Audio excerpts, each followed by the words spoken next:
Hello everyone, welcome to Biologypedia. Myself Abhishek. आपका स्वागत है मेरे इस नए वीडियो में। तो जैसे कि लास्ट वीडियो आप लोगों ने अगर मेरा देखा होगा तो मैंने उसमें अभी तक आपको किंगडम मैं आपको अभी तक 5 किंगडम क्लासिफिकेशन के बारे में बता रहा था, जिसे रॉबर्ट एच विटागर साइंटिस्ट ने दिया था ईयर 1969 में। तो उसमें मैंने अभी तक आपको 2 किंगडम, जो kingdom Monera and kingdom protista के बारे में मैं आपको बता चुका था। आज मैं आपको थर्ड किंगडम, जिसका नाम है किंगडम फंजाई या फंगी, इसके बारे में आपको बताऊंगा। तो अभी तक आप लोगों ने जो भी 2 किंगडम देखा, उसमें अभी तक आप लोगों ने ये देखा कि उनके पास कैसे सेल होते थे। तो उनके पास यूनिसेलुलर होते थे, जिसमें से जो मोनेरन्स होते थे वो प्रोकैरियोटिक होते थे, और जो प्रोटिस्टस होते थे वो यूकैरियोटिक होते थे। लेकिन सेल की बात करेंगे तो दोनों में यूनिसेलुलर होते थे। लेकिन अभी जो आएंगे नेक्स्ट किंगडम, जिसका नाम है किंगडम फंजाई, इसके पास होगा मल्टी सेलुलर। और ये कैसे होंगे? हेटरोटॉपिक होंगे, मतलब ये अपना फूड खुद प्रिपेयर नहीं करेंगे, दूसरे पर डिपेंड रहेंगे। तो किंगडम फंजाई कैसे होंगे? Multi cellular heterotrophic. ठीक है। और क्योंकि आप लोगों ने फंजाई को डेली लाइफ में भी देखा होगा, और जनरली फंजाई हर एक जगह पाए जाते हैं, और इनके पास एक डिफरेंट टाइप का डाइवर्सिटी होता है। तो हम लोग बोल सकते हैं कि इनके पास एक ग्रेट डाइवर्सिटी होता है पूरे, क्योंकि ये हर एक जगह पाए जाते हैं तो उनके पास डाइवर्सिटी होगा डिफरेंट टाइप का, और ये डिफरेंट डिफरेंट टाइप के फॉर्म में एग्जिस्ट करते हैं। ठीक है, तो इसलिए इनके पास कैसा हो गया? तो ये मोर्फोलॉजिकल डाइवर्सिटी इनके पास डिफरेंट डिफरेंट टाइप का हो जाता है, क्योंकि ये हर एक जगह पे पाए जाते हैं और ये डिफरेंट डिफरेंट बॉडी फॉर्म में एग्जिस्ट करते हैं। तो इसलिए कहा गया इनके पास मोर्फोलॉजिकल डाइवर्सिटी इनके पास बहुत ज़्यादा होता है। जैसे कि आप लोगों ने देखा होगा ब्रेड, जो जिस ब्रेड के ऊपर एक एक ब्राउन कलर का लेयर जम जाता है, जो ब्रेड अगर ज़्यादा दिन तक एयर के कांटेक्ट में रहे तो वो भी एक टाइप का फंगस है। तो हम लोग उसे राइजोपस बोलते हैं, जिसे हम लोग ब्रेड मोल्ड भी बोलते हैं। हम लोग पढ़ेंगे आगे। फिर हम लोग ये भी देखते हैं कुछ मस्टर्ड के पौधे पर भी फंगस आ जाते हैं, जिसे हम लोग मस्टर्ड फंजाई भी बोलते हैं। ठीक है। तो ऐसे हम लोग अभी आप लोग देखेंगे आगे। तो इससे ये प्रूफ होता है कि फंजाई हर एक जगह पे एग्जिस्ट करते हैं और इनके पास डिफरेंट टाइप का डाइवर्सिटी होता है। कुछ फंजाई यूनिसेलुलर होते हैं। मैंने आपको क्या बोला था कि फंजाई मैक्सिमम मल्टीसेलुलर होते हैं, लेकिन कुछ फंजाई यूनिसेलुलर होते हैं, जैसे कि ईस्ट। ईस्ट का यूज हम लोग ब्रेड और बियर बनाने में यूज करते हैं। तो ईस्ट कैसा फंगस है? यूनिसेलुलर फंगस है।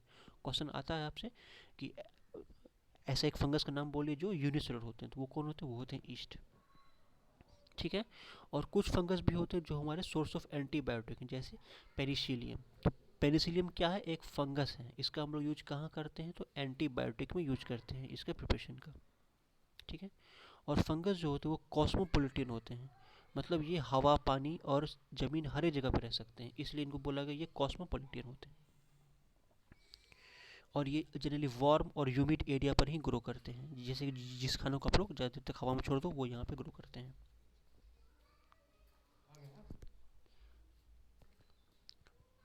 और ये अपने बॉडी पर एक नेटवर्क बनाते हैं जिसके हम लोग बोलते हैं हाइफे, और ये हाइफे के नेटवर्क को हम लोग बोलते हैं माइशीलियम। तो अपनी बॉडी पर हाइफे का एक नेटवर्क बनाते हैं, जिसे हम लोग बोलते हैं माइशीलियम। और इनका बॉडी लॉन्ग होता है और थ्रेड लाइक स्ट्रक्चर होता है। तो इनके बॉडी पर एक लॉन्ग थ्रेड लाइक स्ट्रक्चर होता है, इसे हम लोग क्या बोलते हैं? हाइफे बोलते हैं। और जब बहुत सारे हाइफे एक जगह पर एग्जिस्ट करते हैं तो वो एक नेटवर्क बनाते हैं, और इस हाइफे के नेटवर्क को माइशीलियम बोला जाता है। ठीक है। और कुछ हाइफे जो होते हैं वो कंटिन्यूसली एक ट्यूब लाइक स्ट्रक्चर बनाते हैं और उसमें फील्ड हो जाते हैं। तो इस ट्यूब फील्ड हाइफे को बोला जाता है मल्टी न्यूक्लिएटेड साइटोप्लाज्म। और इस ट्यूब फील्ड हाइफे में अगर मल्टी न्यूक्लिएटेड साइटोप्लाज्म एग्जिस्ट करता है तो इसे हम लोग क्या बोलेंगे? सिनोसेटिक हाइफे।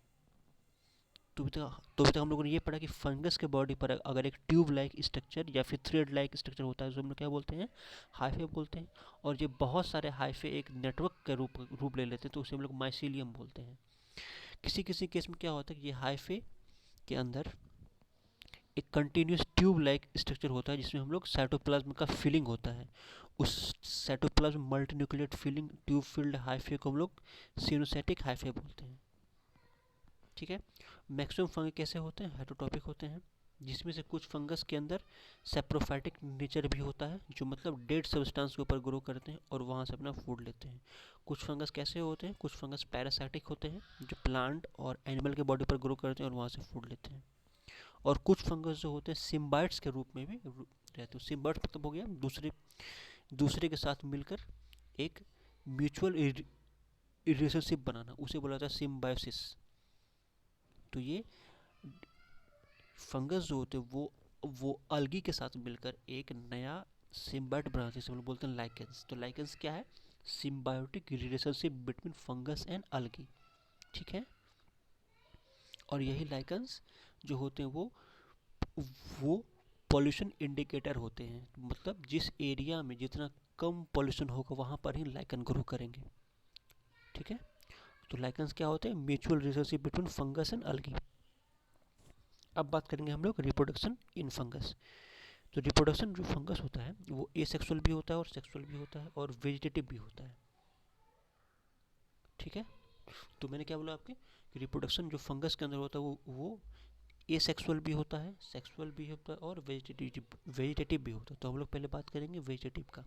तो फंगस के अंदर मेनली 3 टाइप का वेजिटेटिव रिप्रोडक्शन पाया जाता है, जिसे हम लोग बोलते हैं फ्रेगमेंटेशन, फिजन और बडिंग। फ्रेगमेंटेशन, फिजन और बडिंग, ये 3 टाइप का वेजिटेटिव रिप्रोडक्शन है जो फंगस के अंदर पाया जाता है। और अगर बात करें हम लोग एसेक्सुअल रिप्रोडक्शन का, तो एसेक्सुअल रिप्रोडक्शन फंगस के अंदर स्पोर्स के रूप में पाया जाता है। कैसे कैसे स्पोर्स? तो वो होते हैं कोनिडिया स्पोर्स, या उसी को हम लोग स्पोरेंजियो स्पोर भी बोलते हैं। माफ कीजिएगा, फंगस के अंदर एसेक्सुअल रिप्रोडक्शन कोनिडिया के रूप में पाया जाता है, स्पोरेंजियो स्पोर के रूप में पाया जाता है और जू स्पोर के रूप में पाया जाता है। तो फंगस के अंदर एसेक्सुअल रिप्रोडक्शन किस किस फॉर्म में पाया जाता है? तो वो पाया जाता है कोनिडिया के फॉर्म में, स्पोरेंजियो स्पोर के फॉर्म में और जू स्पोर्स के फॉर्म में। और सेक्सुअल रिप्रोडक्शन जो फंगस के अंदर होता है वो 3 टाइप का होता है। कैसे कैसा? oospores, एस्कोस्पोर्स और बेसाइडोस्पोर्स। तो आपको स्पोर्स के नाम याद रखने बहुत ज़रूरी है, तो मैं फिर से आपको एक बार ये बता देता हूँ। रिप्रोडक्शन जो होता है वो फंगस के अंदर वो 3 टाइप का होता है। एक रिप्रोडक्शन होता है वेजिटेटिव रिप्रोडक्शन, जिसे हम लोग बोलते हैं फ्रेगमेंटेशन, फिशन और बडिंग। फिर बात करेंगे हम लोग एसेक्सुअल रिप्रोडक्शन का, तो वो होता है कोनिडिया, स्पोरेंजियोस्पोर और जूस्पोर्स। कोनिडिया, स्पोरेंजियोस्पोर और जूस्पोर किस टाइप का रिप्रोडक्शन है? वो है आपका एसेक्सुअल रिप्रोडक्शन। और सेक्सुअल मोड का बात करेंगे तो 3 टाइप के होते हैं, oospore, एस्कोस्पोर और बेसाइडोस्पोर्स, ठीक है। तो होप आपको ये वीडियो अच्छी लगी होगी, और अगर अच्छी लगे तो प्लीज़ इस वीडियो को लाइक करें, मेरे चैनल को सब्सक्राइब करें, कमेंट्स करें, व्यूज़ बढ़ाएं। तब तक के लिए पढ़ते रहें,